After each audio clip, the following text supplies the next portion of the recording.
ડભોઈ તાલુકાના યાત્રાધામ ચાંદોદના 45 પદયાત્રીઓએ પદયાત્રા સંઘના 19મા વર્ષના મંગલ પ્રવેશ સાથે 52 ગજની ધજા લઈ શક્તિપીઠ અંબાજી જેવા પ્રસ્થાન કર્યું. શક્તિ સ્વરૂપા અંબે મૈયા પ્રત્યે અનન્ય શ્રદ્ધા ધરાવતા યાત્રાધામ ચાંદોદના માઈ ભક્તો સતત 18 વર્ષથી પદયાત્રા સંઘ દ્વારા માતાજીના દર્શનાર્થે જઈ રહ્યા છે.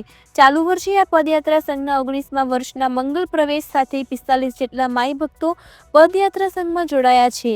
આજરોજ આ સંઘ શક્તિપીઠ અંબાજી ખાતે રવાના થવાનો હોય નગરના વારાહી માતા ચોકમાં સમૂહ આરતી તેમજ મલ્હારરાવ ઘાટ ખાતે નર્મદાજીનું પૂજન અર્ચન કરી 52 ગજની ધજા સાથે ડીજેના ભક્તિ સંગીત સથવારે શોભાયાત્રા નીકળી હતી, જેમાં પદયાત્રીઓ સાથે તેઓના પરિવારજનો અને નગરજનો મોટી સંખ્યામાં જોડાયા હતા.